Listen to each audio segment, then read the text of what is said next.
ભગવાન કૃષ્ણ પરમાત્માનું વાંગ્મય સ્વરૂપ છે.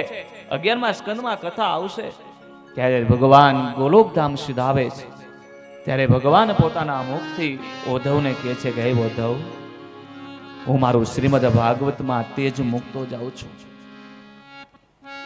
મારું તેજ છે એ ભાગવત છે. હું સાક્ષાત ભાગવતની અંદર હું પધારેલો છું. આ કોઈ પુસ્તક નથી, આ કોઈ ચોપડી નથી, પણ ખુદ સાક્ષાત દ્વારકાનાથ અહીંયા બિરાજમાન થયા છે. કૃષ્ણ પરમાત્મા અમૂલ્ય ગ્રંથ છે આ, જેની કિંમત નથી. ભગવાન ભાગવત ભગવાનનો જય જયકાર કરી અને શ્રીમદ ભાગવતજીના મહાત્મ્યની આપણે શુભ શરૂઆત કરીએ. બોલે હે ભાગવત ભગવાન કે દ્વારિકાધીશ જય હો, જય હો. અને શ્રીમદ ભાગવતજીના મહાત્મ્યની શુભ શરૂઆત થાય છે. મહાત્મય, કોઈ પણ પુરાણ લ્યો એનું મહાત્મય પેલા આવે. શ્રીમદ ભાગવત લ્યો તો એનું પેલા મહાત્મય આવે. શિવ પુરાણ લ્યો એનું મહાત્મય પેલા આવે. રામચરિતમાનસ લ્યો, દેવી ભાગવત લ્યો, કોઈ પણ પુરાણ લ્યો, સૌ પેલા એનું મહાત્મય આવે. મહાત્મયનો અર્થ શું છે કે આ પુરાણની કેટલી તાકાત છે એનું મહત્વ સમજાવે, તેનું નામ મહાત્મય. આ પુરાણની શું તાકાત છે એ સમજાવે, તેનું નામ મહાત્મય. મહત્વ સમજાવે, તેનું નામ મહાત્મય. આજે કથાનો પહેલો દિવસ છે એટલે કથા આયોજકોએ મને એવી છૂટ આપી છે, કદાચ રાતના 10 વાગે તો મૂંઝાતા નહીં, તમે તમારે બધાને જમવાનું અહીંયા જ છે. બરોબર ને? વાંધો નહીં ને? તમે બધા આમ કરો, આમ કોઈ નો બે હમણાં વયા જાય. પહેલો દિવસ છે, કલાક લેટ થશે કારણ કે આપણે પોથી યાત્રા આનંદથી લીધી, શોભાયાત્રા ભગવાનને બિરાજમાન કર્યા અને ભગવાનની દયા છે, બધાને પ્રસાદ અહીંયા લેવાનો છે એટલે કઈ ચિંતા છે નહીં, માટે ભાવશે. હો જાય ભગવાનની કથાની શરૂઆત. સચ્ચિદાનંદ રૂપાય વિશ્વોત્પત્યાદિ હેતવે તાપત્રય વિનાશાય શ્રી કૃષ્ણાય વયમ નમઃ. શ્રીમદ ભાગવતજીના મહાત્મ્યમાં પ્રથમ શ્લોકની અંદર કીધું છે સચ્ચિદાનંદ રૂપાય, સત ચિત અને આનંદથી જે ભરપૂર છે આવા ભગવાન કૃષ્ણ પરમાત્માને હું નમસ્કાર કરું છું. શ્રીમદ ભાગવતજીની શરૂઆત વંદનથી થઈ છે.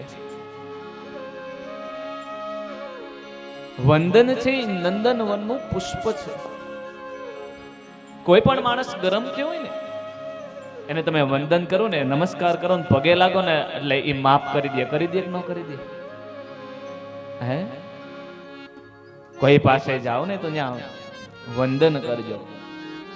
સુજી મહારાજે શ્રીમદ ભાગવતજીની શરૂઆત વંદનથી કરી છે અને કથાની પૂર્ણાહુતિ પણ વંદનથી થઈ છે. તો એક વખત 88,000 ઋષિ મુનિઓ નૈમિષારણ્યના વનની અંદર ભેગા થયા. નૈમિષારણ્ય, કોઈ પણ પુરાણ લ્યો બધાયમાં નૈમિષારણ્ય આવે ને. બીજા કોઈનું નામ શા માટે ન આવે? નૈમિષારણ્યનું જ નામ શું કામે આવે?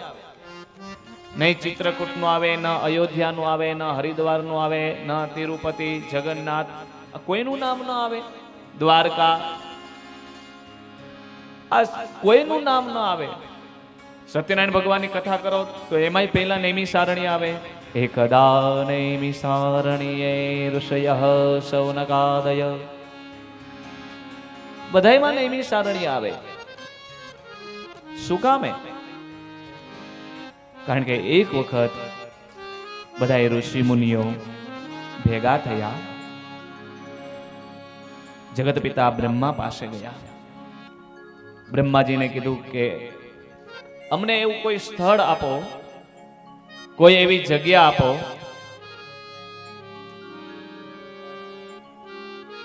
કે અમારે એક યજ્ઞ કરવો છે, જે યજ્ઞ હજારો વર્ષે પૂરો થાય. શબ્દ કેવો વાપરો સમજજો, કયો શબ્દ વાપરો? હજારો. એક વચન, દ્વિવચન અને બહુવચન. સંસ્કૃત છે, બહુવચન શબ્દ છે. હજારો વર્ષ. હજારો વર્ષ ક્યારે થાય જ નહીં. થાય હજારો વર્ષ થાય, પણ હજારો વર્ષ ન થાય, ચાલુ જ રહે. જ્ઞાન રૂપી સત્સંગ કરો, ભગવાનના નામ રૂપી સત્સંગ કરો. આ યજ્ઞ ક્યારે પૂર્ણ નથી થતો, થાય છે, ચાલુ જ રહે છે. સત્સંગ રૂપી યજ્ઞ ક્યારે પૂર્ણ ન થાય. તો અમારે હજારો વર્ષ યજ્ઞ પૂર્ણ થાય એવો યજ્ઞ કરવો છે, તો અમારી પાસે સ્થળ નથી, જગ્યા આપો. કોઈ પણ કાર્ય કરવું તો સૌ પ્રથમ આપણે જગ્યા પસંદ કરવી પડે ને. આપણી પાસે આ જગ્યા હતી એટલા માટે આપણે આ કાર્ય અહીંયા સંભવ થઈ શક્યું આ જગ્યા ઉપર. તો અમારને જગ્યા આપો. ત્યારે જગત પિતા બ્રહ્માજીએ એવું કીધું કે હે ઋષિ મુનિઓ, તમે તમારા મન રૂપી ચક્રને જવા દો. સંસ્કૃતની અંદર ચક્રને નૈમિષ કહેવાય. આ બધાએ ઋષિ મુનિએ પોતાના મન રૂપી ચક્રને જવા દીધું. અયોધ્યાથી થોડે દૂર એક વન આવ્યું. આ ચક્ર ત્યાં સ્થિર થયું. વનને સંસ્કૃતની અંદર અરણ્ય કહેવાય, એટલે આનું નામ નૈમિષારણ્ય પડ્યું. નૈમિષારણ્ય શ્રોતા અને વક્તાના ભૂમિકાનું નામ છે. જ્યાં ભગવાનની કથા થાય, ભગવાનનો સત્સંગ થાય, એ વૃંદાવન થઈ જાય, એ ચિત્રકૂટ બની જાય, એ નૈમિષારણ્ય થઈ જાય. જ્યાં જ્યાં કથા હોય ત્યાં વૃંદાવન થઈ જાય, ચિત્રકૂટ બની જાય છે. અને ભાગવતજી તો એમ કે છે, જેમ રામાયણ હોય ત્યાં ભગવાન શિવ અને પવનપુત્ર હનુમાનજી મહારાજ અને ભગવાન રામ ગમે એ રૂપમાં આવે ને આવે જ. એમ જ્યાં ભાગવત કથા હોય ત્યાં નારદ મુનિ, સુખદેવજી મહારાજ અને ભગવાન કૃષ્ણ ગમે એ રૂપમાં ગમે ત્યારે આવે ને આવે, જેમાં કોઈ શંકાને સ્થાન નથી.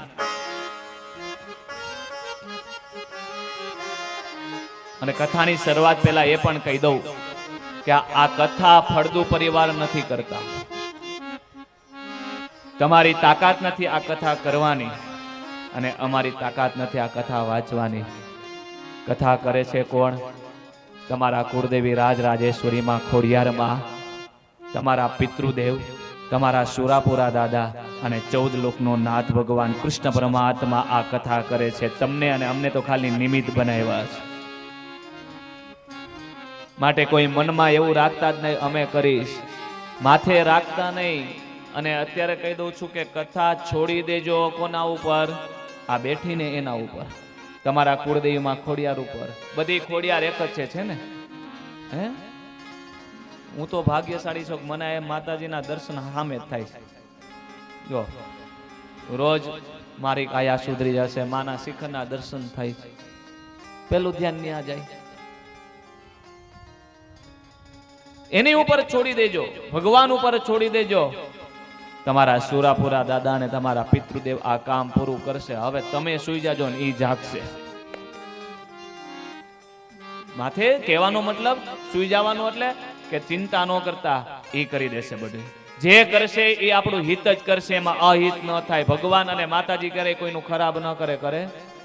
તમે તમારા સંતાનનું ખરાબ કરો, તમારા દીકરા દીકરીનું ખરાબ, તો આ તો જગતની માં અને જગતના પિતા છે.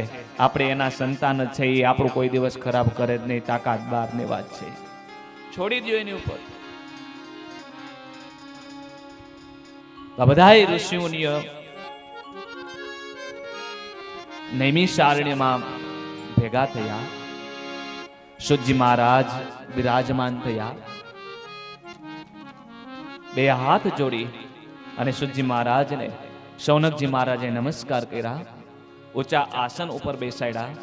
આરતી ઉતારી, પૂજા કરી, પગ ધોઈ ચરણામૃત લઈ એ જલ વનમાં બધી ચારે દિશામાં છાટ્યું અને ઊંચા આસન ઉપર બેસાડી બે હાથ જોડી અને પ્રશ્ન પૂછ્યો. જોઈ લ્યો, 88,000 ઋષિ મુનિઓ હતા, એમાંથી પ્રશ્ન એક જ પૂછ્યો. કોને? શૌનકજી મહારાજે. પ્રશ્ન પૂછનાર એક હોય, જવાબ દેનાર એક હોય, સાંભળનાર અનેક હોય. કથા 3 જણાનો ઉદ્ધાર કરે છે. કોનો? પેલો ઉદ્ધાર કરતો હોય તો પ્રશ્ન પૂછનારનો. કથામાં પ્રશ્ન પૂછવાની છૂટ, પણ કેવા પ્રશ્ન? કથાને અનુલક્ષિત હોય એવા.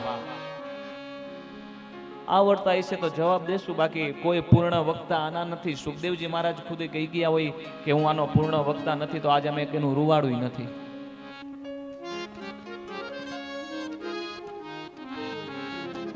જન્મ તારીખ લઈને એવું ન આવે, હગાઈ નથી થતી એમ, એના જવાબ ન હોય. હું નડેશ જોઈ દો, હવને હવની નાઈટ નડેશ, બીજું કાંઈ નથી નડતું.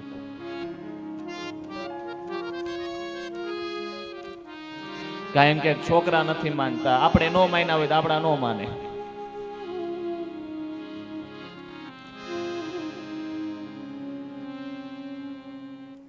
પ્રશ્ન પૂછવાની છૂટ, પણ કથાને અનુલક્ષિત હોય એવા પ્રશ્ન પૂછજો.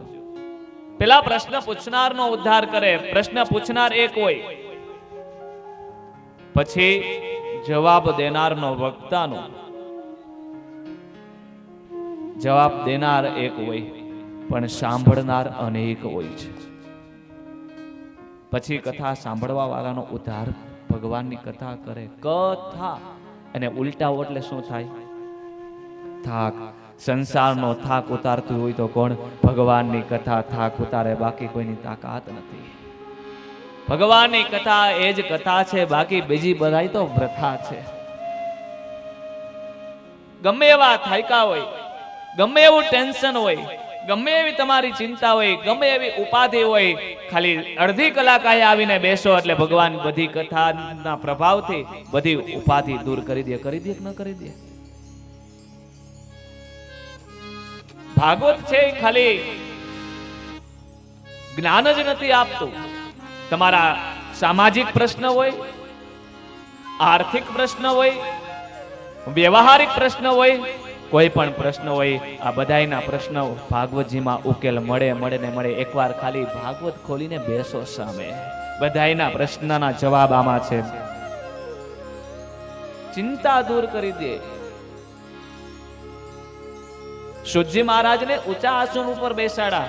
હંમેશને માટે શ્રોતા કરતા વક્તાનું આસન ઊંચું હોવું જોઈએ, અને વક્તા કરતા પણ ભગવાનનું આસન ઊંચું હોવું જોઈએ. જો અમારા કરતા પણ ભાગવત ભગવાનનું આસન ઊંચું છે.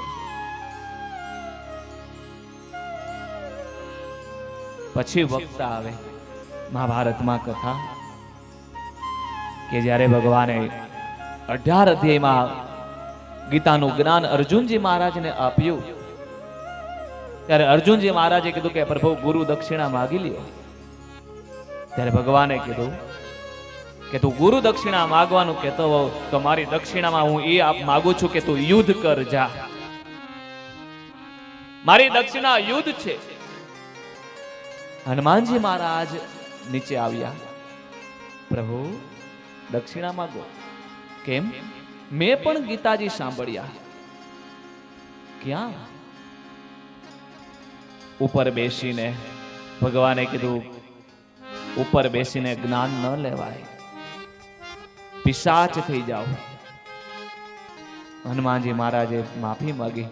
ત્યારે કીધું કે 1 વર્ષ સુધી તમે પિશાચ રહેશો, અને પિશાચ નામનું ભાષ્ય લખાણો.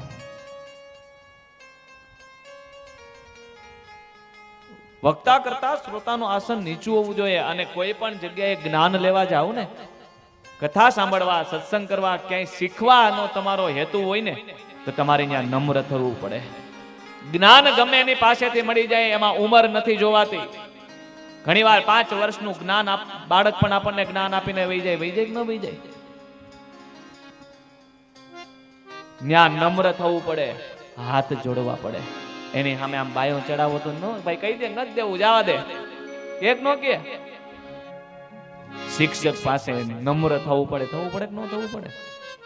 અને નમ્ર થઈ અને જે શિક્ષા મળે ને એ જ આપણું કલ્યાણ કરે, બાકી આપણને આગળ ઈ નો લઈ આવે બીજા. આપણી પહેલા કહેવત હતી ખબર, સોટી લાગે સમસમ ને વિદ્યા આવે રમજા.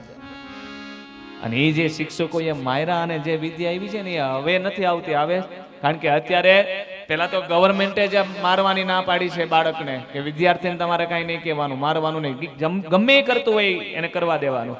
અને કદાચ શિક્ષકે કાંઈ કીધું હોય તો ઘરેથી ફરિયાદ લઈને જાય.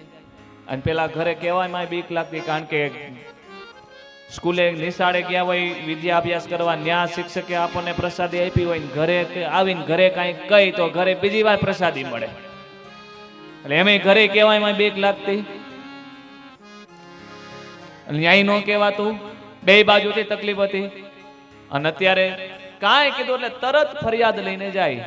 યાદ રાખજો, એ શિક્ષણ નહીં પ્રાપ્ત કરી શકે તમારો પુત્ર કે તમારી પુત્રી. શિક્ષક હોય ને આપણા સારા માટે જ કહેતા હોય, ખરાબ માટે ન કહેતા હોય. નીચે બેસીને જ્ઞાન પ્રાપ્ત કરવું જોઈએ. સુજી મહારાજને 2 હાથ જોડી પ્રશ્ન પૂછ્યો, બાપજી અત્યાર સુધી તમે ઘણી કથાઓ અમને કીધી, બધી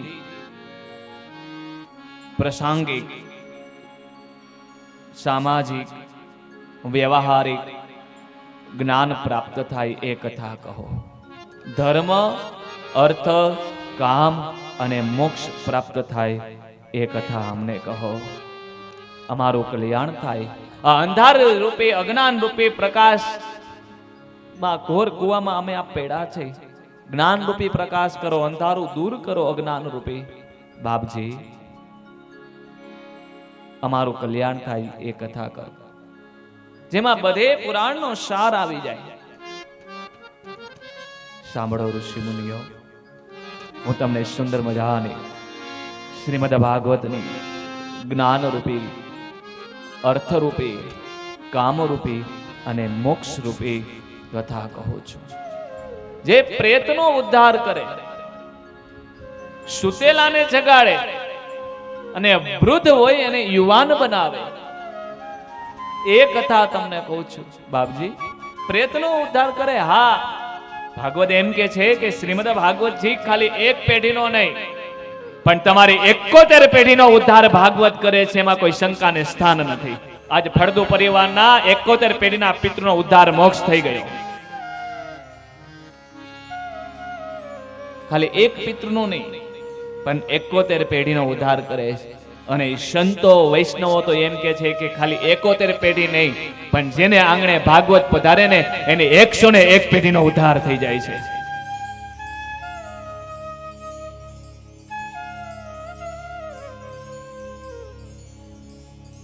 સાંભળો હે ઋષિ મુનિઓ, સુંદર મજાનો ઇતિહાસ કહું છું. એક વખત નારદ મુનિ યાત્રા કરવા નીકળ્યા. યાત્રા કરતા કરતા વૃંદાવનમાં આવ્યા. તો વૃંદાવનમાં આવ્યા અને એક કન્યા છે, જે યુવાન છે, એ બેઠી છે. એના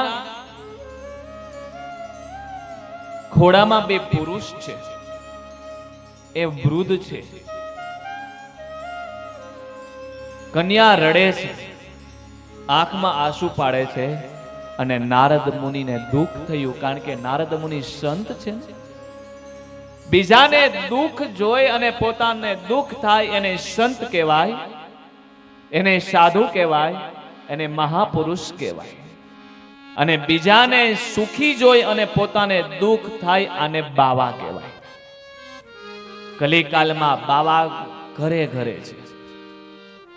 સંત મહાપુરુષ ક્યાંક જ અને ક્યારેક જ થાય જે બીજાનું દુઃખ જોઈ અને પોતાને દુઃખ થાય, પોતાનું સુખ બીજાને આપી દે અને પોતાનું સુખની પરવા ન કરે, જરાય વિચારે નહીં. પોતાનું ભજન બળ હોય, પોતાની તાકાત હોય, પોતાનું જે સુખ હોય એ બીજાને આપી દે અને બીજાનું દુઃખ પોતે લઈ લે. આને વૈષ્ણવ કહેવાય, આને સંત કહેવાય, આને સાધુ કહેવાય.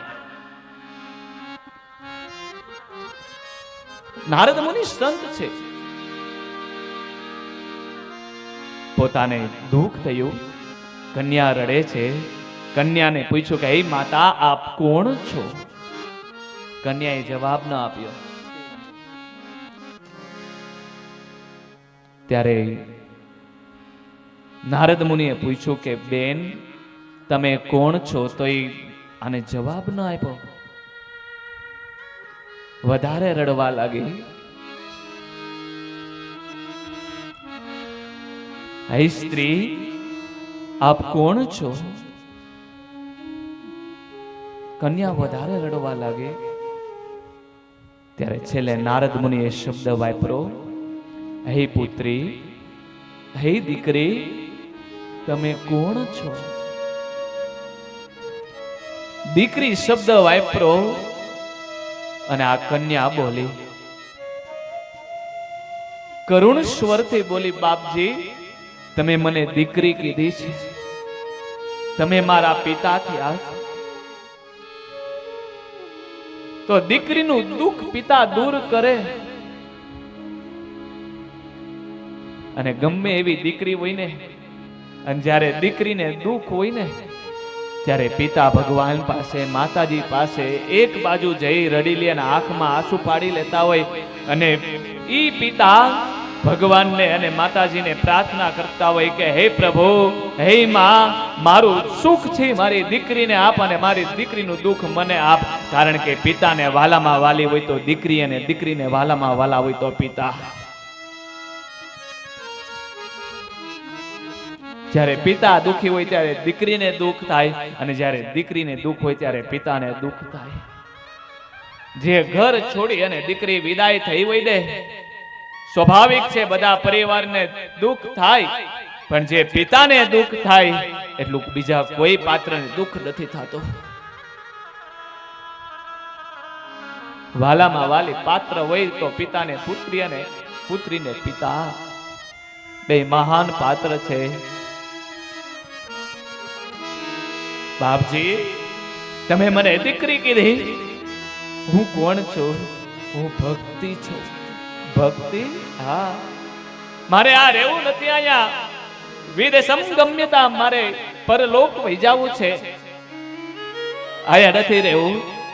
ઠેરો, શાંત રહો. શું છે? બાપજી હું ભક્તિ છું અને આ બે વૃદ્ધ પુરુષ છે જે બે મારા ખોડામાં માથું નાખીને સૂતા છે, આ મારા બે દીકરા છે, જ્ઞાન અને વૈરાગ્ય. જોવો કેવી કથા આવી. માં યુવાન અને દીકરા વૃદ્ધ. નહીતર માં વૃદ્ધ હોય અને પુત્ર યુવાન હોય. આજ ઉલટી ગંગા હે. અવળી કથા આવી કે અમે બે દીકરા જ્ઞાન અને વૈરાગ્ય એ વૃદ્ધ છે અને ભક્તિ યુવાન છે. આ કઈ રીતે બન્યું? બાપજી સાંભળો, કઈ રીતે આ બધું બન્યું. ઉત્પન્નો દ્રવીણો સાહે વૃદ્ધિ કર્ણાટકે ગતા કશ્ચિત ક્વશ્ચિન મહારાષ્ટ્રે ગુર્જરે જીર્ણતા ગતા. બાપજી હું ઉત્પન્ન દ્રવિણમાં થઈ છે. ભક્તિ બધાયથી વધારે દ્રવિણમાં હો. જે આચાર્ય થયા એ બધાય દ્રવિડમાં થયા. રામાનુજાચાર્ય, શંકરાચાર્ય, વલ્ભાચાર્ય, આ બધા જે ભક્તિના આચાર્ય થયા એ બધાય દ્રવિડમાં થયા છે. દ્રવિડમાં ભક્તિ વધારે છે.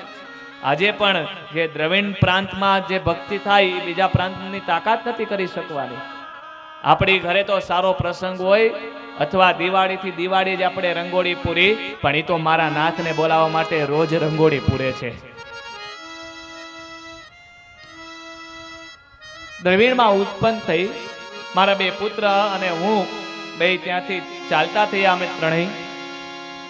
ત્યાંથી કર્ણાટકમાં આવ્યા ને અમે યુવાન થયા, અમારી વૃદ્ધિ પામી. ત્યાંથી આગળ ચાલ્યા મહારાષ્ટ્રમાં આવ્યા. મહારાષ્ટ્રમાં ક્વશ્ચિત સ્થાને કોક જગ્યાએ અમારો પ્રવેશ થયો અને જ્યાં અમે ગુજરાતમાં આવ્યા ત્યાં અમે વૃદ્ધ થઈ ગયા. પણ આ વૃંદાવનમાં રમણ રેતીમાં હું આરોટી યમુનાજીમાં સ્નાન કર્યું તો હું યુવાન થઈ, પણ મારા બે પુત્ર જ્ઞાન અને વૈરાગ્ય છે એ યુવાન ન થયા. બાપજી યુવાન ન થયા એ તો ઠીક છે, પણ મારા ખોડામાં માથું નાખીને સૂતા એ સૂતા પણ જાગૃત નથી થયા. ભક્તિ ગુજરાતમાં છે, પણ કેવી ભક્તિ છે? ગઈઢી ભક્તિ. ગુજરાતમાં ભક્તિ ખરી, પણ કેવી? ગઈઢી ભક્તિ. ગઈઢી ભક્તિ કોને કહેવાય? સારું લાગે તો ભગવાનની કથામાં જાવું, બાકી ન જાવું. સારું લાગે તો વ્રત કરવા, બાકી ન કરવા. સારું લાગે તો સત્સંગમાં જાવું, બાકી ન જાવું. સ્વર્ગસ્થ લાભુબા તથા સમસ્ત પિતૃઓના મોક્ષાર્થે આ ભાગવત કથા બેઠી. બેનો કે ભાઈઓ આવતા હોય ને એટલે બીજાને કે ચાલો, એટલે બીજા શું કે જેને નો આવવું હોય એ શું કે આજ નો જવાય, હજી તો આજ કથા બેઠી. કાલ ઉભડક થાય, ત્રીજે દી ગોઠણિયા પર થાય અને ચોથે દી કથા હાલતી થાય કે પછી જ મજા આવે, બાકી ત્યાં સુધી મજા ન આવે. ત્યાં સુધી ભગવાનની કથા કેમ નહીં આવતી હોય? જ્યારથી આવો ઠીક છે, દિવસે દિવસે કથામાં વધારે આનંદ આવતો જાય. ચતુર્થ નંદ મહોત્સવ, ભગવાન કૃષ્ણ પ્રાગટ્ય આવે દિવસે આનંદ વધારે હોય, એમાં ના નથી પાડતો, પણ જ્યારથી કથામાં આવો ત્યારથી કથામાં આનંદ આનંદ ને આનંદ જ હોય છે. આ ગઈઢી ભક્તિ. કથામાં આવ્યા પછી કથા સાંભળવા મળે એ આપણે ભાગ્યશાળી કહેવાય, પણ આપણે સાંભળીએ તો, નહીતર નહીં. કથામાં બેઠા પછી વાતો કરવાનું મન થાય. આ ગઈઢી ભક્તિ. ગુજરાતમાં ભક્તિ છે, પણ ગઈઢી ભક્તિ છે. બાપજી મને એમ થાય છે હું આ છોડીને વહી જાઉં, વિદેશમ ગમ્યતા, હું વિદેશ વહી જાઉં નહીં. અને નારદ મુનિ બોલ્યા કે હું કૃષ્ણ પરમાત્માના ચરણની કસમ ખાઈને કહું છું, જા તારા બે દીકરા છે ને જાગૃત કરીશ. જાગૃત કરીશ નહીં, યુવાન પણ બનાવીશ. જોઈ લેજો કેવી કથા આવી. ભગવાન કૃષ્ણ પરમાત્માના ચરણની કસમ ખાધી છે, અને કસમની કિંમત તો સંતને હોય, કસમની કિંમત તો ભગતને હોય, કસમની કિંમત બાળકને હોય, કસમની કિંમત વૈષ્ણવને હોય. એક સંતે ભગવાનની કસમ ખાધી છે. કસમની કિંમત બાળકને હોય. બાળક રમતું હોય ને, બધા બાળકો રમતા હોય, એક બાળક ઉપર દાવ હોય, બધા બાળક એક થઈ જાય. એક બાળક ઉપર દાવ હોય ઉતરતો ન હોય, પછી બાળક થાકી જાય, ખૂબ થાકી જાય, પછી મંડે રડવા. મંડે રડવા ને એટલે ઓલા બાળકો એમ કે તું દા નો દે તારી માં મરે. એટલે બાળક વધારે દોડે, બહુ દોડે, વધારે રડે. આપણે બાજુમાંથી નીકળી એટલે એમ કે શું કામે રડસ બતા, મારી ઉપર દા છે, આ દા મારી ઉપરથી ઉતરતો નથી, હું થાકી ગયો છું. એટલે આપણે એમ કહી કે કાલે જ દા દેજે. નહીં, એને મને મારી માની કસમ કીધી, જો હું દા ન દઉં, દા ન ઉતરે મારા ઉપરથી તો મારી માં મરી જાય. એટલે આપણે એમ કે ભાઈ એવા કઈ કસમ કઈ લાગે નહીં, હામ બામ કઈ લાગે નહીં, કારણ કે આપણા અનુભવ તો બોલતા હોય. આપણે કેટલાય ખોટા એવા ખાઈ લીધા હોય. નહીં, હું એમ નહીં જાઉં. એટલે આપણે એમ કે તું જા કઈ રીતના, એટલે એમ કે છૂટા કે તો આપણે જાય, એટલે આપણે બીજા બાળકને સમજાવી ભાઈ એને તમે છૂટા કરી દો. એટલે બધા બાળકો પાછા ભેગા થઈને એમ કે હરી ઉપર હળીને હામ ગયા બરી, એવું કઈક કેતા પેલા, જા કાલ દા દેજે. આ બાળકને કસમની કિંમત હોય, વૈષ્ણવને કસમની કિંમત હોય, અને આપણે નો કઈક ખોટું બોલી ધજા વાળાને હામ કે. પછી અડધી કલાક જાય ને પછી નકરું ખોટું બોલવાનું પછી ચાલુ કરે. એટલે આપણે એમ કહી હજી અડધી કલાક પહેલા તે ધજા વાળાના કસમ ખાધી છે, અને અડધી કલાક પછી તે ખોટું બોલવાનું પાછું ચાલુ કરી દીધી. એટલે શું કે ખબર, મેં કઈ ભગવાનને માતાજીની ધજાના થોડા કસમ ખાધા ત્યાં? તો કે રેલવે સ્ટેશનમાં ઓલી લીલી લાલ ઝંડી લઈને ઉભા હોય ધજા વાળા જ કહેવાય ને, કે વગર વાકે ઓલાન મારે.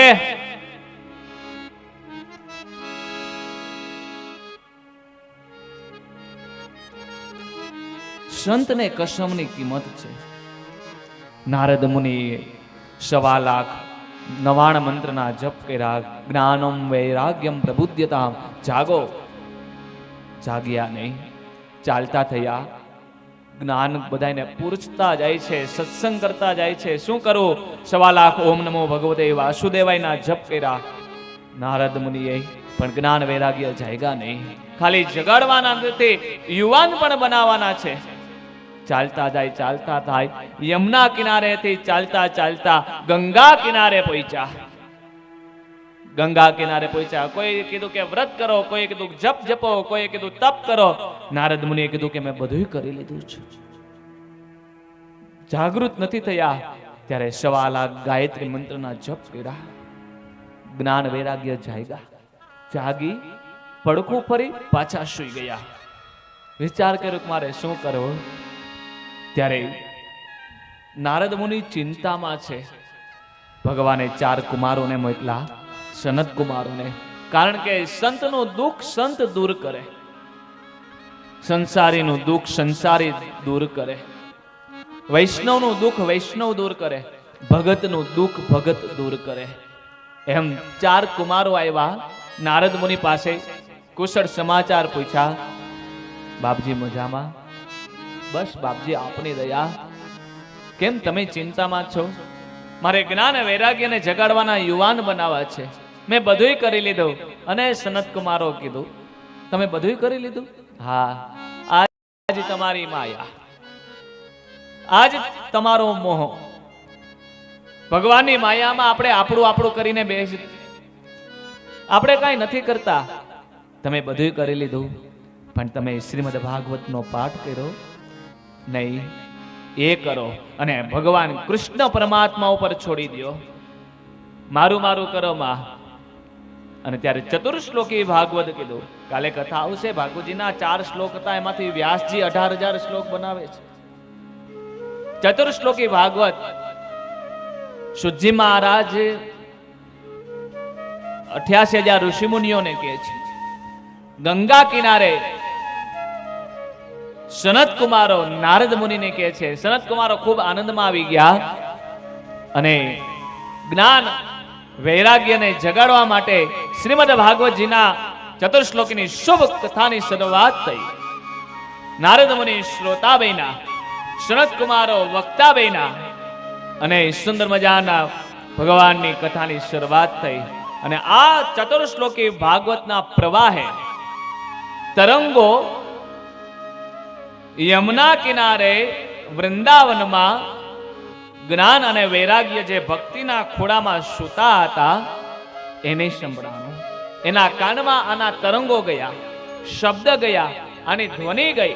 એટલે જ્ઞાન અને વૈરાગ્ય જાગૃત થયા. જાગૃત થયા અને યુવાન પણ થયા અને હાથમાં કરતાલ અને ભગવાનનું કીર્તન કરતા કરતા ચાલતા થયા. કઈ બાજુ ચાલતા થયા? તો કે જે બાજુથી ભગવાનના શ્લોકોના તરંગોનો જે અવાજ આવતો હતો એ બાજુ ચાલતા ચાલતા ભગવાનનું કીર્તન કરતા જ્ઞાન વૈરાગ્ય અને આખો સંઘ ચાલતા ચાલતા જાય છે અને ભગવાનનું કીર્તન કરે છે. શ્રી કૃષ્ણ ગોવિંદ હરે મુરારી, હે નાથ નારાયણ વાસુદેવ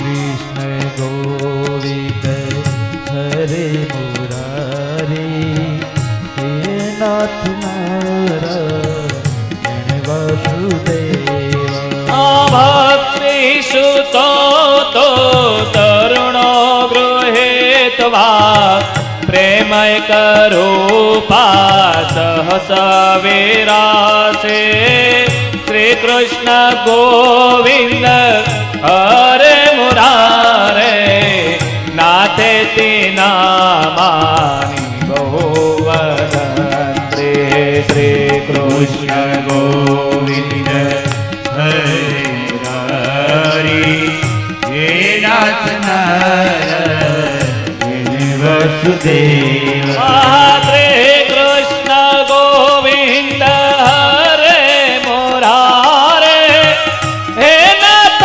નારાયણ વાસુદેવા ગોવિંદ ભાવશે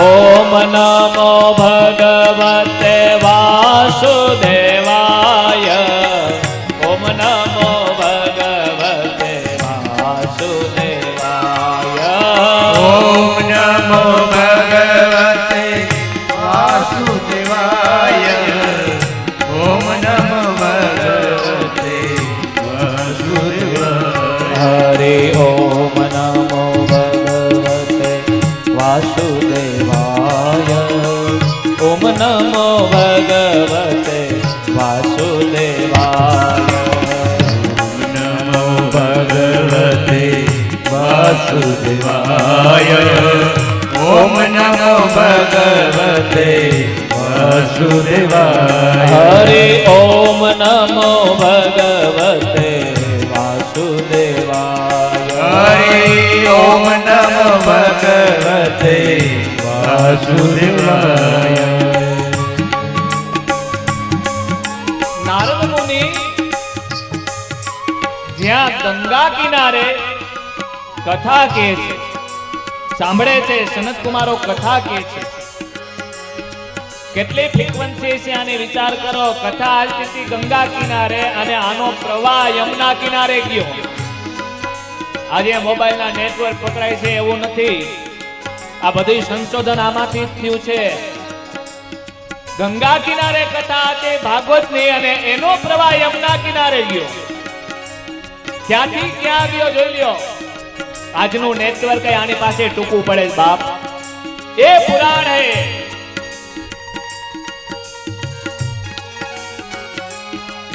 આ પ્રવાહના પ્રભાવથી જ્ઞાન વૈરાગ્ય ભક્તિ ચાલતા થયા. હવે જ્યારે નારદ મુનિ આવ્યા ત્યારે તો 3 જ વ્યક્તિ હતા. હવે આવે છે ત્યારે આખો સંઘ આવે છે. ત્યારે સુજી મહારાજ 88,000 ઋષિ મુનિઓને કહે છે કે આ સંઘ કોણ હતો? કે જેટલા તીર્થો હતા, જેટલા ધામો હતા, જેટલી નદીઓ હતી, આ બધાય આની સાથે જોડાણા. બધાએ રૂપ લઈ અને ભગવાનના નામ રૂપે, ભગવાનના કથા રૂપે, ભગવાનના સત્સંગ રૂપે જ્ઞાન પ્રાપ્ત કરવાના હેતુથી બધાએ જોડાણા. અને કીર્તન કરતા કરતા નારદ મુનિ જ્યાં કથા સાંભળતા હતા ત્યાં બેસી ગયા અને ભગવાનનું કીર્તન કરવા લાગ્યા. શ્રી કૃષ્ણ ગોવિંદ હરે મુરારે હે નાથ નારાયણ વાસુદેવા કૃષ્ણ ગોવિંદ હરે મુરારી હે નાથ નારાયણ વાસુદેવા ઓચો કુમારા વચન તદાને કરતા થતો ને પતિતા ધુનેયમ એવમ કે રસા સુતાની સમ્ય સનત કુમાર નિત ગાદન અમરા શ્રી કૃષ્ણ ગોવિંદ હરે મુરારી હે નાથ નારાયણ વાસુદેવ હે નાથ નારાયણ વાસુદેવા હે નાથ નારાયણ વાસુદેવ. નારદ મુનિ જે આ કથા સાંભળતા હતા ત્યાં જ્ઞાન વૈરાગ્ય આવી અને નારદ મુનિના પગમાં પડી ગયા. બાપજી ધન્ય છે તમને કે તમને કથાના પ્રભાવથી અમે યુવાન થયા, જાગૃત થયા. નારદ મુનિએ કીધું કે મેં નથી કર્યા, સનત કુમારોએ કર્યા. ત્યારે સનત કુમારોએ કીધું કે અમે નથી કર્યા, પણ એ ભાગવત ભગવાને કર્યા. જય જયકાર કરવા લાગ્યા. જય હો જય હો જય હો. ભાગવત ભગવાનનો જય હો. સુતેલાને જગાડ્યા, વૃદ્ધ હતા એને યુવાન બનાવ્યા. પ્રેતનો મોક્ષ કરે. સુજી મહારાજ 88,000 ઋષિ મુનિઓને કહે છે કે સાંભળો, આત્મદેવ નામના બ્રાહ્મણ હતા, તેની ઘરે ગાય હતી, તેની ઘરે આંબો વૃક્ષ હતો, પણ આત્મદેવ બ્રાહ્મણને ત્યાં કઈ સંતાન નહીં, આંબામાં પણ કઈ ફળ નહીં, ગાયને વાછડો કે વાછડી કાંઈ નહીં, ત્રણેય જગ્યાએ કાંઈ નહીં.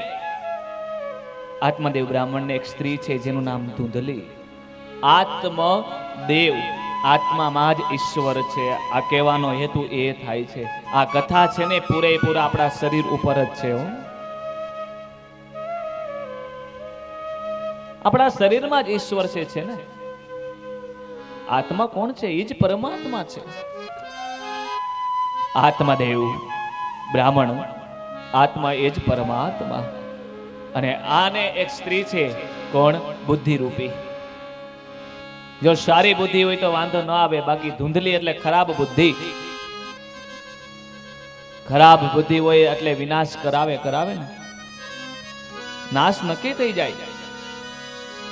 ત્યારે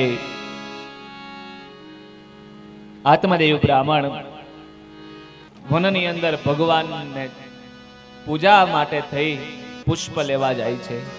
માં એક વખત ચતુર્માસ ગાળવા માટે સંતો આવ્યા. પેલાના સમયમાં ચોમાસાના 4 મહિના ગાળવા માટે સંતો ગામડામાં આવતા ચતુર્માસ ગાળવા માટે. આ ચતુર્માસ ગાળવા માટે સંતો આવ્યા. આ સંતનો સમાગમ થયો, સત્સંગ કર્યો, અને આ આત્મદેવ બ્રાહ્મણની આંખમાં આંસુ પડ્યા.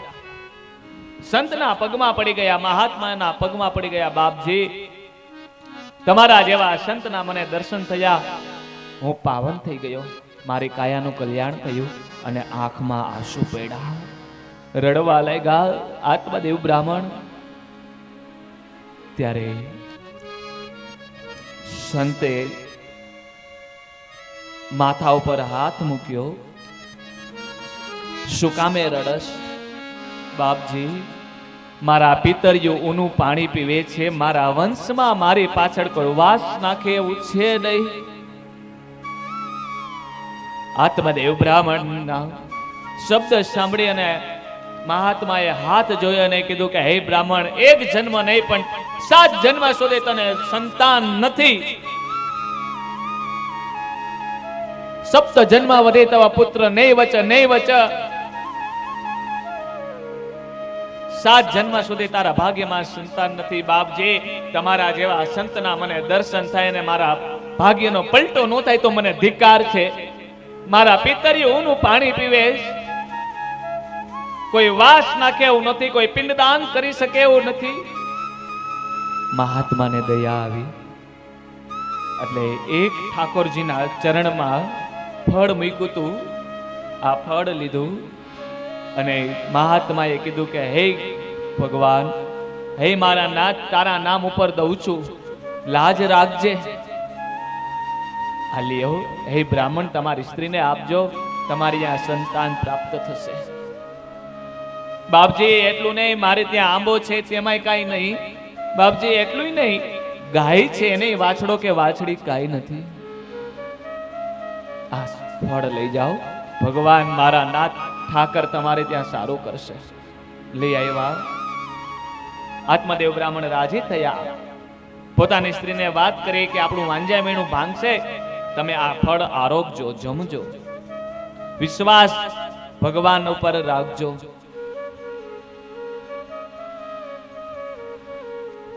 ધૂંધલીએ કીધું કે સામે રાખી દો, હું આરોગીશ, પછી જમી લઈશ. વિચાર કર્યો, આ ફળ હું આરોગું, હું સગર્ભા બનું, મારે બધા દુઃખ સહન કરવા, એના કરતા હું વાંજણી છું એ બરોબર છું.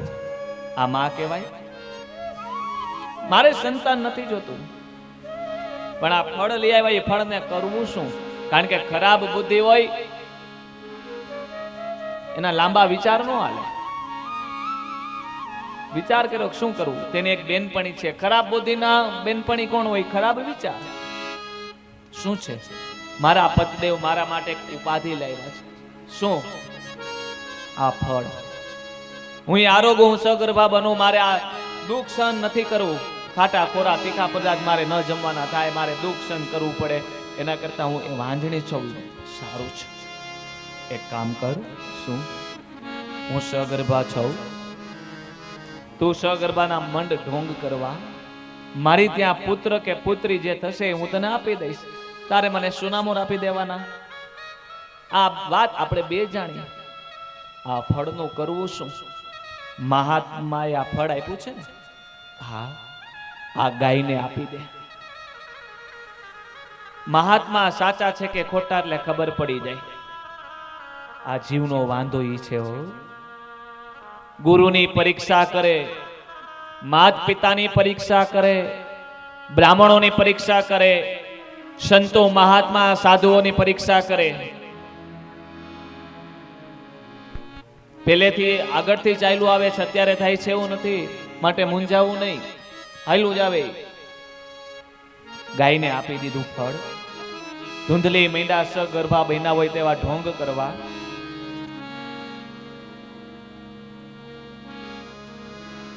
આત્મદેવ બ્રાહ્મણ રાજી થયા. વાહ પ્રભુ વાહ, મારા નાથ. આંબામાં મોર આવ્યો, ખૂબ રાજી થયા પ્રભુ. એક સાથે બે ફળ.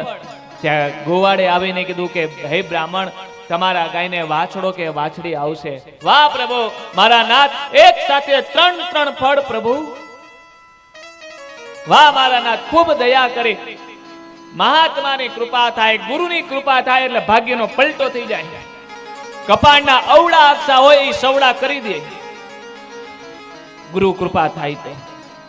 આજે મહાત્માની કૃપા થઈ છે.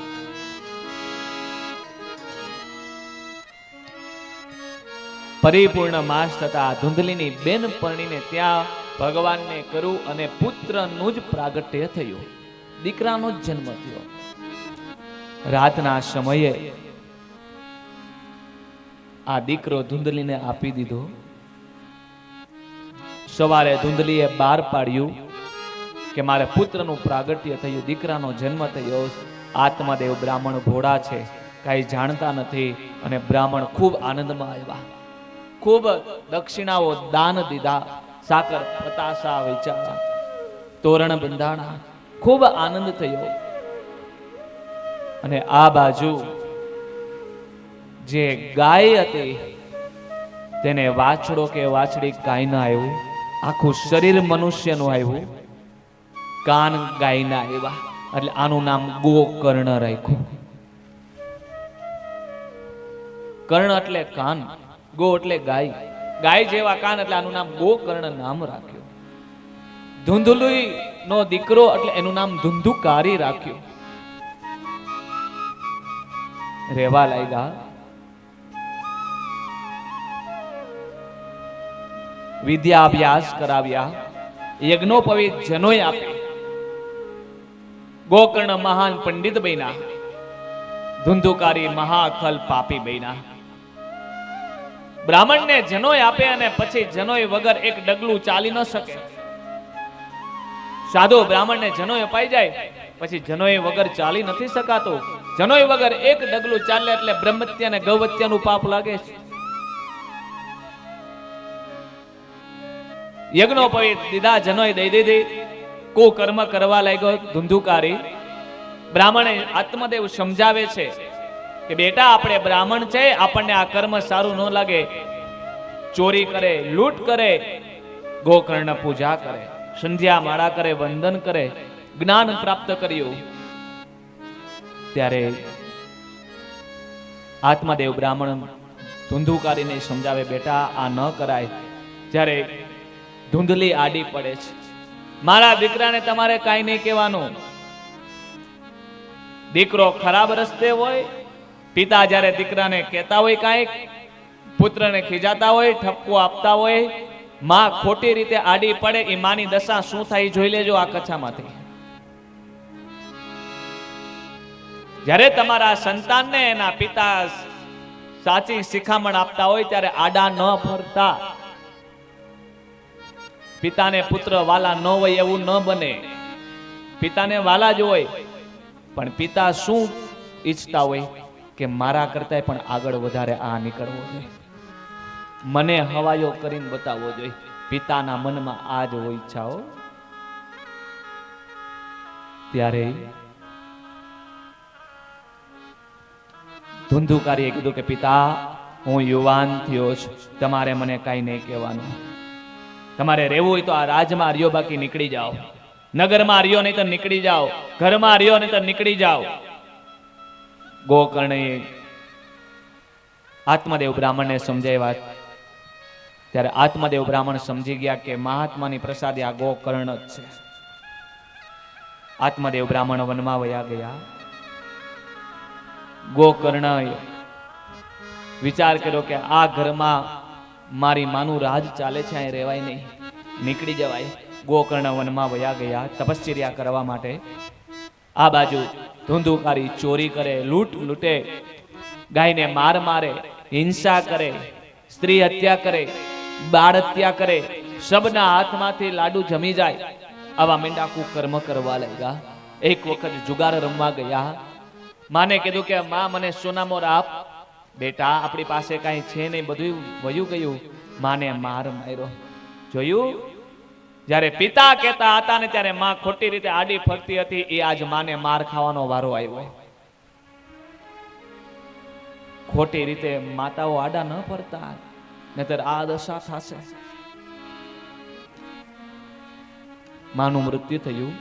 ધુંધુકારીએ 4 ગણિકા ઘરમાં બેસાડી, રાજમાં ચોરી કરી, આવા લાગ્યા. રાતના સમયે આ 4 ગણિકાને ખબર પડી કે આને રાજમાંથી ચોરી કરી, રાજા આવશે તો આને તો મારશે, આપણને પણ સાથે મારશે. ધગધગતા લાકડા મોઢામાં મૂક્યા અને ખાટલા સાથે બાંધી અને માર માર્યો. પણ ધુંધુકારીનો આત્મા એટલે જીવ એમ જાતો નથી. પાપી આત્મા હોય, પાપી જીવ હોય, જડ લઈને જાય નહીં. ખૂબ દુખી થાય. આપણે 11 આપવી પડે કે હવે ભગવાન આને છોડે તો હું 11 રહું. કેવું પડે કે ન કેવું પડે? હે, ખૂબ પીલાતા હોય, આપણાથી દુઃખ સહન ન થતું હોય ત્યારે આપણે ભગવાનને પ્રાર્થના કરી કે હે મારા નાથ હવે આને છોડ. ત્યારે એનું કર્મ ભોગવતો હોય છે. કર્મ છુપે નહીં, ભભૂટ લગાયો. કર્મ ક્યારે છુપતું નથી, કર્મ ભોગવવું જ પડે. ત્યારે ધુંધુકારીનું મૃત્યુ થયું. 4 ગણિકા વહી ગઈ. ખૂબ સમય વીતી ગયો. ગોકર્ણને ખબર પડી. ગોકર્ણે ગયામાં શ્રાદ્ધ કર્યું. ધુંધુકારીની પાછળ પોતાના નગરમાં આવ્યા. ગ્રામજનોએ સ્વાગત કર્યું, સત્સંગ કર્યો. સાંજનો સમય થયો. કીધું હવે મારા ઘરે જાઓ. ગ્રામજનોએ કીધું કે નહીં, તમે અહીંયા હવેલીએ રામજી મંદિરે રોકાઈ જાઓ અથવા અમારી ઘરે આવો, તમારી ઘરે નથી જાવ. શું છે સાચું બોલો, તમે એકને એક વાત કેમ કરો છો? ફરી ફરીને મારા ઘરે જવાની શું કામે ના પાડો છો? ત્યારે કીધું કે ત્યાં કોઈ રહી શકતું નથી, ત્યાં તમારો ભાઈ થાય છે. ખોટી વાત છે, કાંઈ છે જ નહીં એવું. ગોકર્ણ પોતાના મહેલમાં આવ્યા, ઘરે આવ્યા. ત્રિકાળ સંધ્યા, સાયમ સંધ્યા કરી, અલ્પ આહાર લઈ, સાયમ ગાયત્રી કરી અને ગોકર્ણ સૂતા છે. બરોબર મધ્યરાત્રિ થઈ અને અગ્નિ જેવું થયું. થોડી વાર થઈ ધુવાડો થયો, થોડી વાર થઈ રોવાનો અવાજ આવ્યો. ગોકર્ણ જાગ્યા કે ગ્રામજનો કહેતા હતા, એ વાત સાચી, તું કોણ છો? બ્રાહ્મણને કઈ પ્રવેશ કરી શકતી નથી આ પ્રેત. શું કામે? કે જેને ડાબા ખંભે જનો હોય, ડાબા ખંભે જનોય હોય અને ગળામાં રુદ્રાક્ષની માળા હોય, એને કોઈ તત્વની તાકાત નથી કઈ કરી શકે. પણ ખાલી જનોય પહેરે એમને ભાયડા નથી જવાતો. એના નીતિ નિયમ રાખવા પડે, ગાયત્રી કરવી પડે, સંધ્યા કરવી પડે.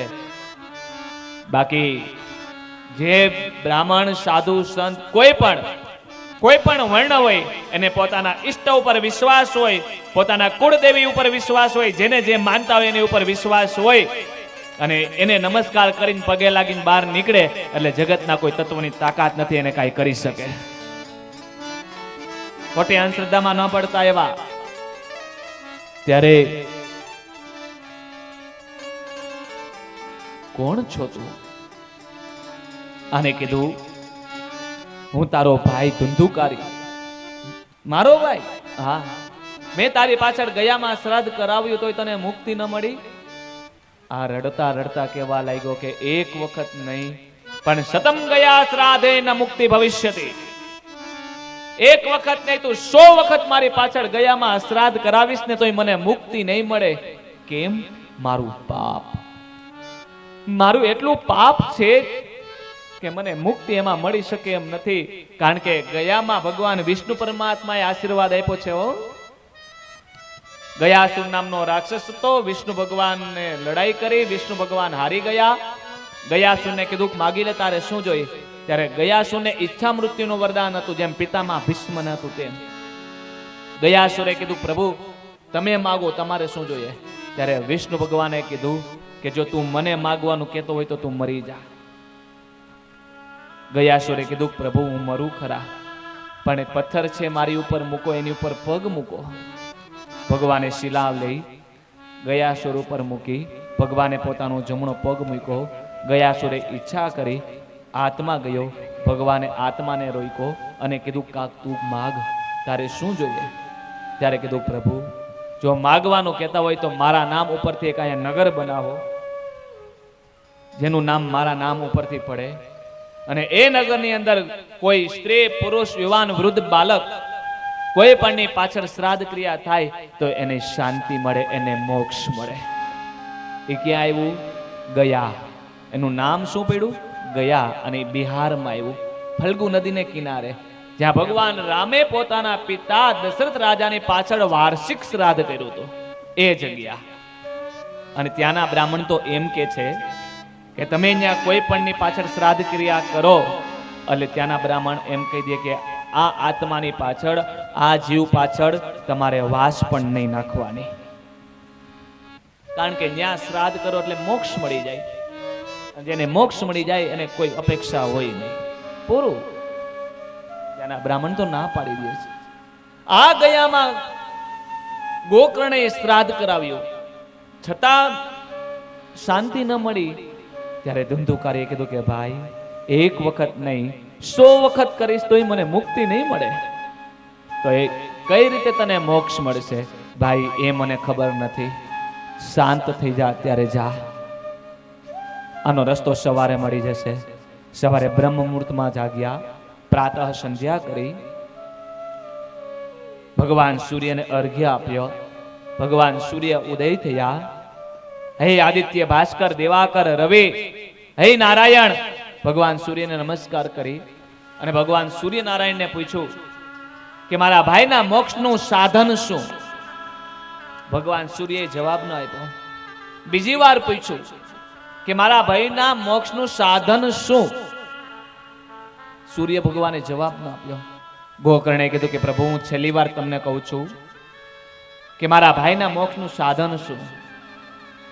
ભગવાન સૂર્યએ જવાબ ન આપ્યો. ત્યારે હાથમાં જલ લઈ મંત્ર બોલ્યા અને કીધું કે જો ખરેખર હું બ્રાહ્મણ હોઉં,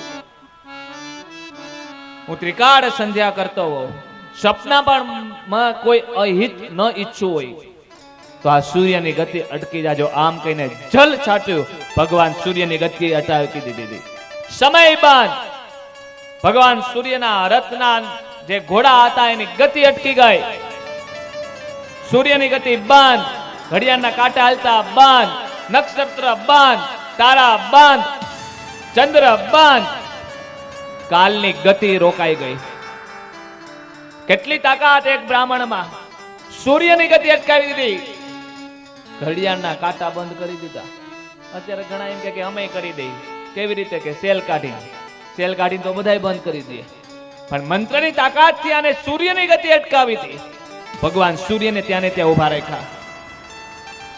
શું છે મારા ભોઈના મોક્ષનું સાધન? શું મારા ભાઈને મુક્તિ કઈ રીતે મળે? મને ખબર નથી. અરે તમે જગત સાક્ષી છો, તમને ખબર ન હોય? તમે રસ્તો આપો. ત્યારે ભગવાન સૂર્યનારાયણે નરનારાયણ બ્રહ્મના આદિનારાયણનું સ્મરણ કર્યું અને આદિનારાયણે ભગવાન સૂર્યનારાયણને જવાબ આપ્યો. શ્રીમદે ભાગવતે મુક્તિ સપ્તાવાંચનમ કુરુ. શ્રીમદ ભાગવત એની પાછળ કરો, એને મોક્ષ મળશે. ભગવાન સૂર્યએ ગોકર્ણને કીધું. ગોકર્ણએ ગ્રામજનોને ભેગા કર્યા, કારણ કે પરિવાર તો છે નહીં. મારું જે ગ્રામજનો છે એ જ મારો પરિવાર છે. ગ્રામજનોનો મત લઈ શ્રીમદ ભાગવતની શરૂઆત કરી. પ્રેતને આમંત્રણ આપ્યું. હવે પાપી જીવ હોય કથામાં આવી ન શકે, નિયમ છે હો. કથામાં બેસી ન શકે ને કદાચ કથામાં ભૂલમાં અવાઈ ગયું હોય ને તો ઘડીક વાર બેન પાછ વિયા જાય, પાછ થોડીક વાર જ પાછા આવે, પાછ થોડીક વાર જ પાછા જાય, ઉત્પાત ઉપડે એને. કથામાં બેહી ન ગઈ, કારણ કે ઓલો અંદર હોય ને એ બેસવા ન દે. ત્યારે ધંધુકારી વિચાર કરે ક્યાં જાવું મારે.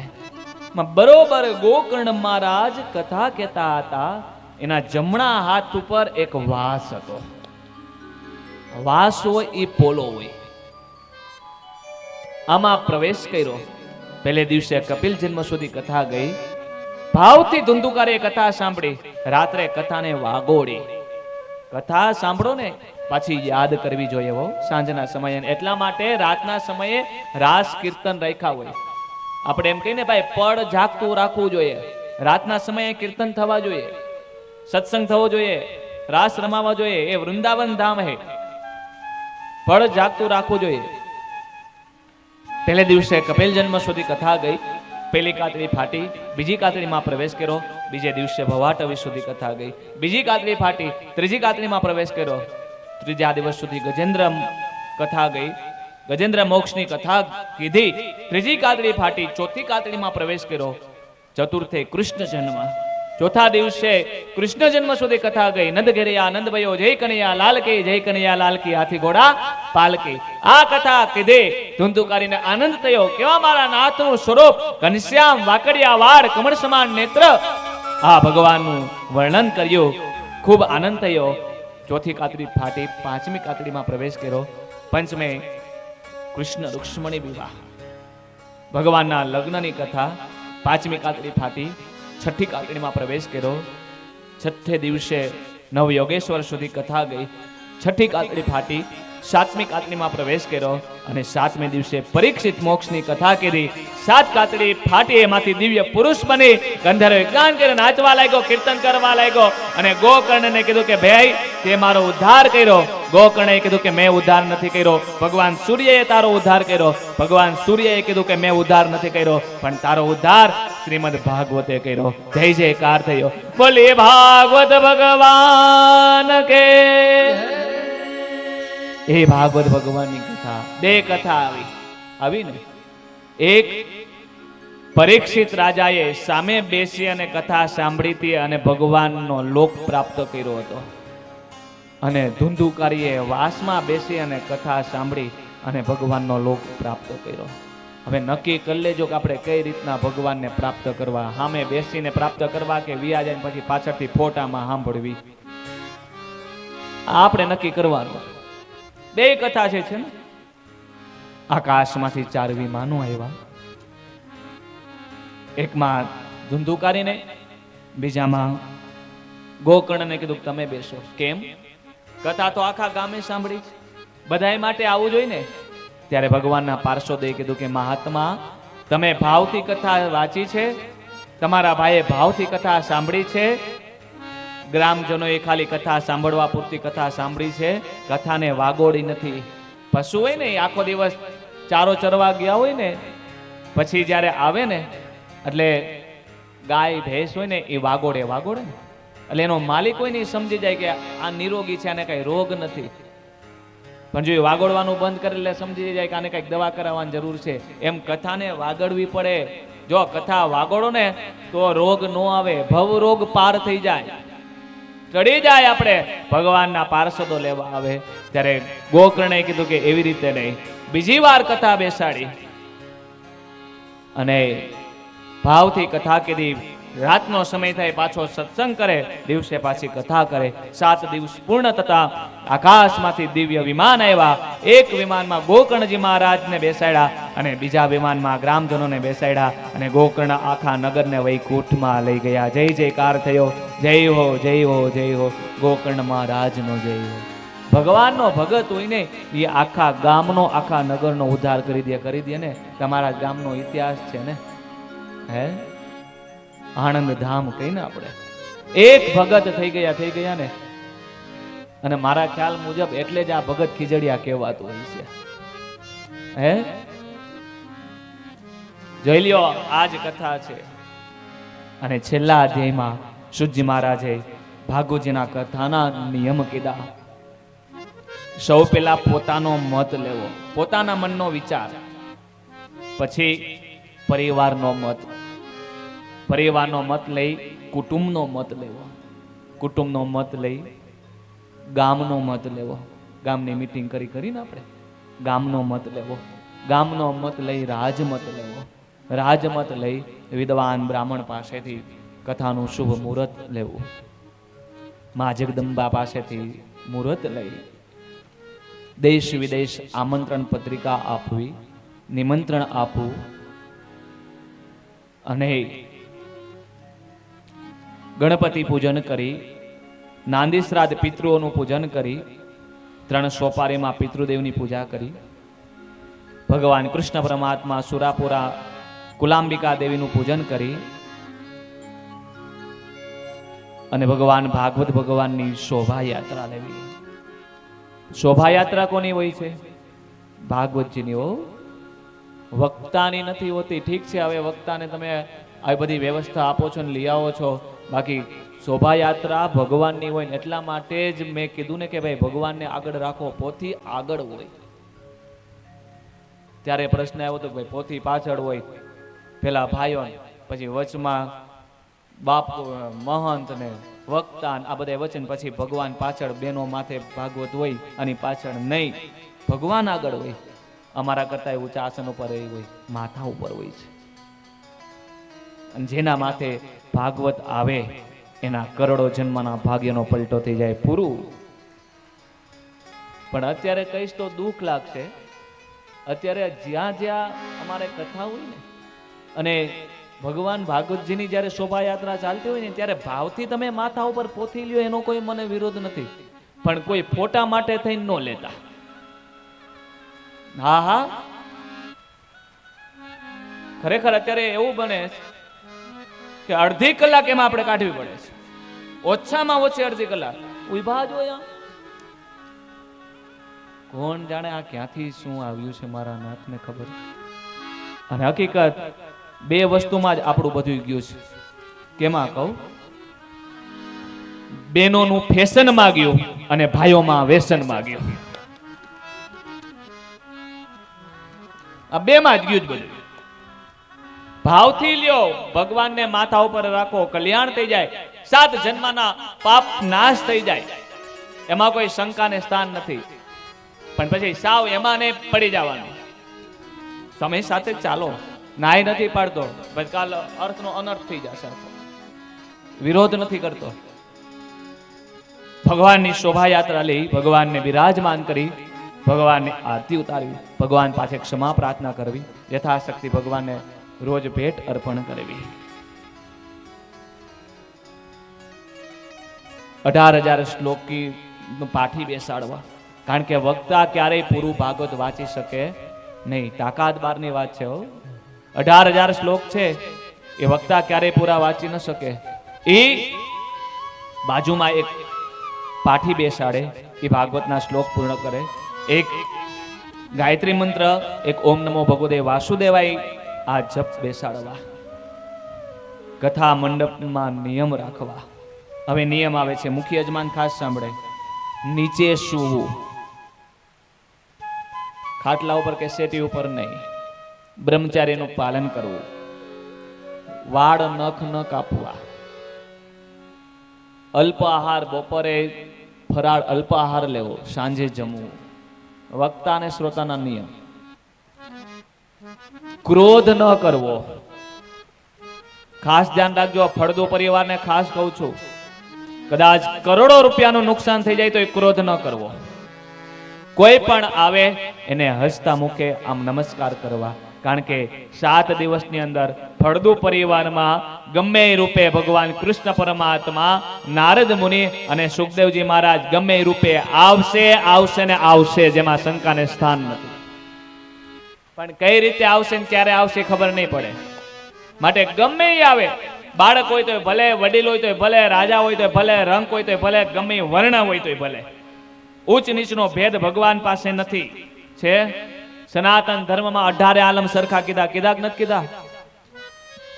અને જ્યારે દવાખાને જાય ત્યારે લોહીની જરૂર પડે ત્યારે આપણે એમ કેમ કહી છે કે આનું લોહી નથી જોતું, એમ કહીશ આપણે? ગમે એ લોહી આવે તો આપણે ચડાવી દઈએ, નથી ચડાવી દેતા? ત્યાં કેમ કઈ નથી થતું? કારણ કે સનાતન ધર્મમાં 18 આલમ સરખા કીધા. ભગવાનના મંદિરે, ભગવાનની કથામાં, સત્સંગમાં ઉચ્ચ નીચનો ભેદ નથી, બધા સમાન કીધા છે. માટે સમાનતા રાખવી.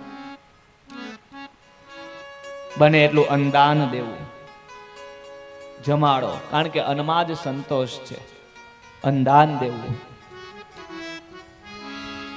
અને ભાવથી ભગવાનની કથા સાંભળવી, અને કથા સાંભળી કથાને વાગોડવી, કથાને યાદ કરવી. હે ઋષિકુમારો, કોઈ વિશ્વાસથી, શ્રદ્ધાથી એ કથા કરે તો અંતે ભગવાન તેને મોક્ષ આપે. એથી શ્રીમદ ભાગવત મહાપુરાણે મહાત્મય સમાપ્તિ. બોલીએ ભાગવત ભગવાન કી જય. ભાગવતજીનું મહાત્મયનું ફળ જે મેળવી ભગવાનના ચરણમાં અર્પણ કરવામાં આવે. કથા કાલ સુબહ 8:30 બજે, કથા કાલ સવારે 8:30 વાગે. ભાગવતની રચના સવારે કહેવામાં આવશે. 8:30 વાગે કથાની શરૂઆત થઈ જશે. પૂજાના યજમાન સવારે બંને જોડી, જે મુખ્ય યજમાન છે તે સવારે 6:30 વાગે વાં અંદર જે આપણે સ્થાપન કર્યા છે પિતૃદેવ સહિત બધી ત્યાં પૂજા થશે. સવારે 6:30 ત્યાં હાજર રહેવાનું. પરિવારને જેને પૂજામાં હાજર રહેવું હોય, ભગવાનની પૂજામાં લાભ લેવો હોય, 7 વાગે અહીં વ્યાસપીઠ પાસે આવી જાય. સમયસર આવી જાજો, કોઈની રાહ જોવામાં નહીં આવે. બ્રાહ્મણ કોઈની રાહ નહીં જોવે. પૂજા શરૂઆત થઈ જ જશે. કારણ કે એ કથા મંડપ હે, અહીંની મર્યાદા હોવી જોઈએ. કથા મંડપમાં ચા નહીં. જેને ચા પીવો હોય આપણે બહાર વ્યવસ્થા રાખેલી જ છે ને, ચા પાણી ઠંડુ જે હોય તે, જેને જે પીવું હોય ત્યાં ચાલુ છે. સ્વઈચ્છાએ ત્યાં વહી જવાનું, પી લેવાનું. કથા મંડપમાં બૂટ ચપ્પલ ન આવવા જોઈએ. કથા મંડપમાં બીડી નહીં, અગરબત્તી નહીં પેટાવાની. સમજી ગયા ને? માં કાગળિયા ગાડલા નીચે ન રાખવા. 8 દિવસ અહીંની મર્યાદા. એ કથા મંડપ હે, યજ્ઞશાળા છે. બને એટલી અહીંની મર્યાદા જાળવવી અને જે આવે એને હસતા મુખે નમસ્કાર કરી પરિવારે એક થઈ અને કથા સાંભળવી. પરિવાર એક રહેવાનું કીધું છે, જોઈ લેજો. કારણ કે આ એક આંગળી હોય એમાં કાંઈ તાકાત ન થાય, પછી 2 આંગળી થાય, એમાંથી 5 આંગળી થાય, પછી મુઠ્ઠી વડે કેટલી તાકાત આવે. એમ પરિવાર એક રહેજો, વાદ વિવાદ ન થવા દેતા. એકવાર જોરદાર તાલીથી ફળદુ પરિવારને આપણે વધાવીએ. આ પરિવાર આજ હાયરે બેસી અને આ કથા કરે છે. આવો ને આવો પ્રેમ રાખજો. ભાઈઓમાં કોઈ શકુની ન થતા ને બહેનોમાં કોઈ મંત્રા ન બનતા ધ્યાન રાખજો. અને કદાચ કોઈ આવે તો આ પરિવારને કહું છું કે તમારે મગજમાં લેતા નહીં, કારણ કે મારા જેવા હોય જ એમાં વિખવાદ કરવા વાળા. માટે એ છોડી દેજો. 7 દિવસ સુધી એક થઈ તન મન અને ધનથી એ કથા, એ દિવ્ય ધામ વૃંદાવનને આપણે પાવન બનાવી અને પાવન કથા સાંભળી જય જયકાર કરી કથા વિરામ.